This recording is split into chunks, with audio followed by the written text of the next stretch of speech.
Hey, y'all. It's me, it's your girl. And you already know. Yeah, y'all, I'm getting better now. Hope everybody doing good. But what I want to do, I want to get into our reaction this evening. And this reaction here is about Tupac. How did Tupac Shakur Masterminded Duane Davis, better known as, maybe we should say as known as Keffe D, get arrested? Yeah, I wonder how did they come up with Keith, D getting arrested. Let me put ass on this. I said better on this. Okay. So I'm gonna give you a little bit of information, okay? A self-described gangster who police and prosecutors said masterminded the shooting death for Tupac Shakur in Las Vegas in 1996, made his first public appearance since his arrest last week on a murder charge, okay? Davis, who wore a dark blue jail uniform, who's scheduled to be arraigned on the charge Wednesday, but the hearing was cut short after he asked District Judge Tiara Jones to postpone while he retains counsel in Las Vegas. Jones rescheduled the arrangement to October the 19th, so we'll be back in court October the 19th. Okay, now just a little bit more about this man right here. He's 60 years old, and he was arrested, y'all, on that Friday during an early morning walk near his home in suburban Henderson. Okay, a few hours later, a grand jury indictment was unsealed in Clark County District Court, charging him with murder. Grand juries also voted to add sentencing enhancement for the use of a deadly weapon and alleged gang activity. If Davis is convicted, that could add that case to his sentencing. Now, is Davis worried about that? I don't know. So the Los Angeles-based attorney Eddie Fayal told the Associated Press in a brief phone call after the hearing that he is Davis' longtime personal attorney and is helping him find a Nevada lawyer. I have worked with him for more than 2 decades, Fowler said. But at the point, I do not have a comment. Whoa. So David denied a request from the Associated Press for the interview from jail where he's been held without bond. Okay. Let's take a look at this video. We always have a video to go with what we're talking about. So what we're going to do, we're going to watch this video, then we're going to react to the video later. Okay. All right.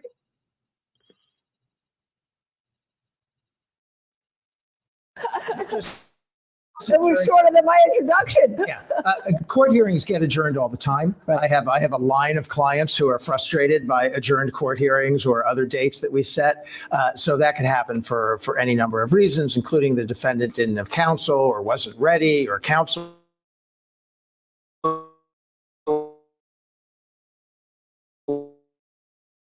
wasn't ready. And he'll not an attempted murder case, not in a murder case. But let's go to what you talked about. Supposedly this proffer then that was given, okay, to the police and the drug dealer that says, yeah, I have some information. Turned out to be information that about Tupac Shakur. They were investigating Biggie Smalls, also an unsolved homicide, though many people think they know who did it. When you have the proffer, there was a belief, according to authorities, that they said in a presser that they believed that Keffe D thought he had immunity, that he couldn't be prosecuted anything related to Tupac Shakur. Then he gave statements in a book, supposedly. Why would those statements be admissible if they're not under oath and we don't actually know who actually wrote them and whether or not they were the actual statements that Keffe D made? All right, let's break that down a little bit. So that's a lot. The first question is, does the proffer immunize him in statements he later makes in the book? And the answer to that is probably no, because you make a proffer to police for the purposes of this case, and that is protected. But if you go give the same information to somebody else in some other context, it can be used against you. So now let's move to statements in a book. Can statements in a book be used against him? Probably. It's Does he have to? So So I like to look at a person. So what they saying right there is, I'm gonna tell you what part they talking about right here. They talking about the part this is what Keffe said. Keffe had said a lot. Okay. So Keffe said, hold on for 1 second. Keffe said had been a long known suspect in the case. Okay. The publicly admitted his role, he admitted his role in the killing. He admitted his role in the killing in the interview, okay? Ahead of this night, 2019, telling all mentioned Compton street legend.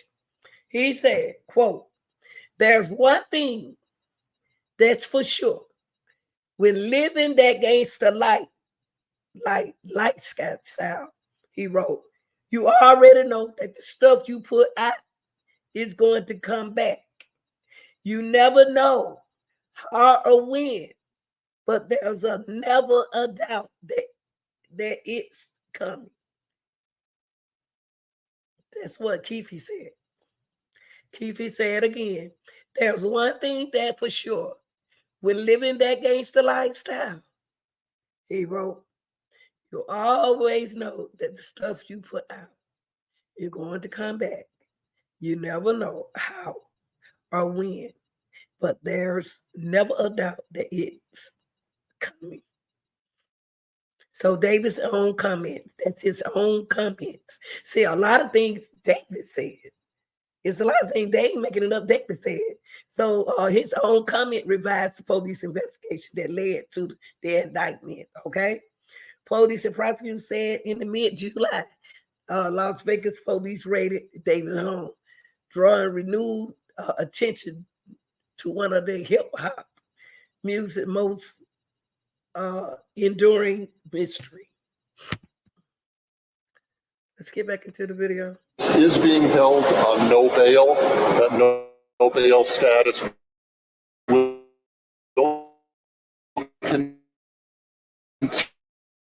continue at least until his next court appearance, and because we believe under Nevada law and the evidence in this case, the proof is evident and the presumption rate that he will be convicted of first-degree murder, and that allows us to ask for a no bail setting. I'll take some questions now. Steve, what does it mean after so many months of work from your office to see him in court today? Well, he's no different than any other defendant. I mean, we had a feeling this day was coming in the recent history based upon some of the events that have occurred in the last few years and few months. I like to see the person in person, because on these cases, it's usually me that makes the ultimate decision on how to proceed. So I like to look at a person who's being charged with a crime in such a high-profile case. I like to look at their mannerisms. I like to look at their demeanor. I like to listen to them and kind of get a feel for their attitude. Steve, can you say if he's been cooperating with investigators, if he's talked at all? I understand that the day of his arrest, they were speaking with him, but I don't have anything further to say other than that. Is there any coordination with LA about Victoria's VIP case? I'm not going to comment on anything involving that other matter. Steve Weston, CBS News. This is such a high-profile case, 27 years in the making. Can you talk about how that could impact the legal process moving forward? Well, it's a cold case. It's been lingering for 27 years, but I felt there was sufficient legally admissible evidence to move forward. That's why we presented it to a grand jury. The grand jury agreed that there was probable cause to return an indictment. But this case is like no other case. In a court of law, we have to present sufficient legal evidence to hopefully prove his guilt beyond a reasonable doubt. Any case case that's 27 years old sometimes presents some challenges, but we feel very confident that the criminal justice system will work in this case. Mr. Wilson, people have wondered why did it take so long? Affiliation? Who's safety? Davis's safety while in custody? I don't know. I don't know anything about his safety and his contacts or his relationships with people from 27 years ago. I don't have any information regarding that. Steve, I spoke to Tupac Shakur's brother yesterday. He says he feels that this case wouldn't have gone without breakthrough for 27 years if Tupac had been a white man. Would this have been solved more quickly if Tupac had been white? We don't look at the color of a person's skin. We have a number of cold cases that excellent detectives work on every single day.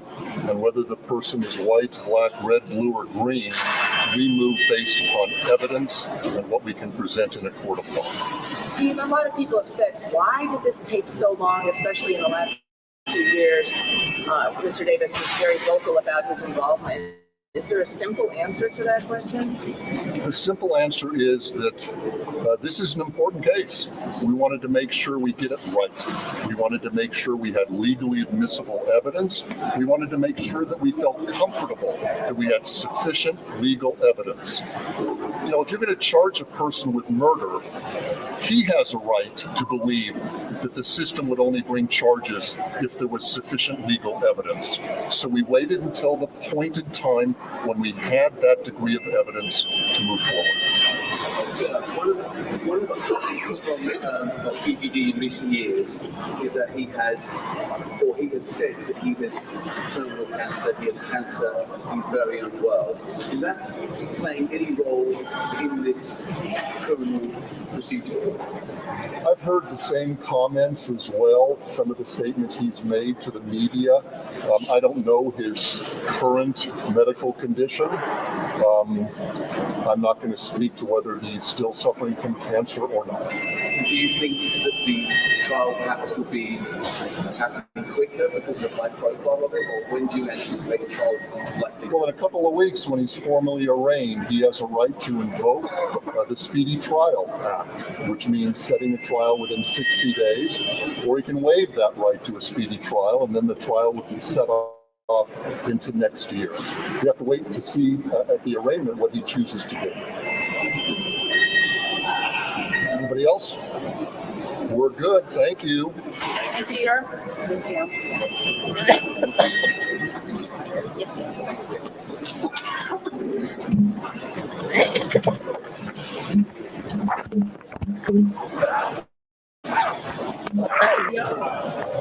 That ends that interview.